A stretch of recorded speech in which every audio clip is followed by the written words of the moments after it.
Heila and I'm from the Environmental Learning Research Centre at Rhodes University. It's a centre that is in the education faculty. My background is in education, and when I was teaching grade ones I observed the way in which they were always fascinated by the environment, and so somehow I got involved and more involved in environmental education. I grew up mainly in the Eastern Cape, in a peri-urban kind of environment, so we had a small holding and we were always also involved in the environment around us. And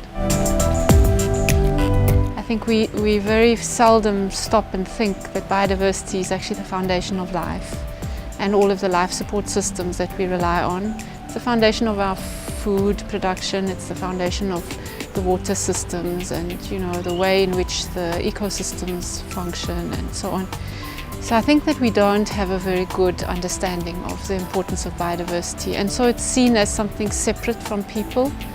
So for me that's the biggest challenge. I think the other important point for us all to give more thought to and to really understand better is that biodiversity issues are also social justice issues.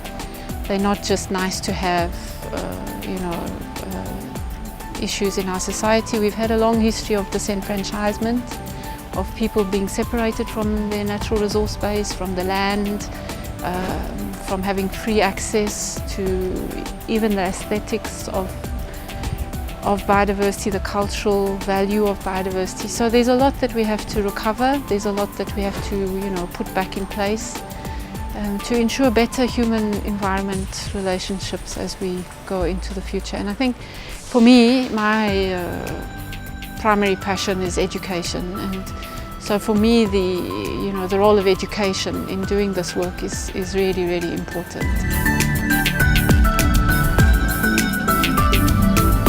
What environmental learning allows is it allows you to make a stronger connection between those abstract concepts and the world around you.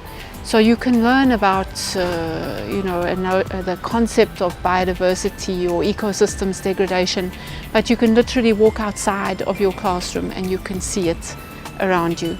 So it really, I think, helps a lot with strengthening our conceptual understandings of quite important scientific concepts, quite important social concepts.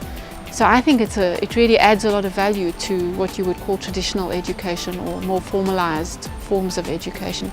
It doesn't mean that the education is less formal or less rigorous, but it's much richer. You can get much more from the educational experience if you can combine what you're learning with what's around you.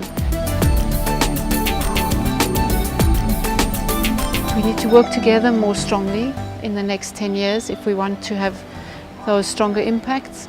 I would certainly like to see more people having a more holistic understanding of their place in the world, not only amongst other people but also in relation to both other people and the planet on which they live, our life support systems and the changes that are occurring.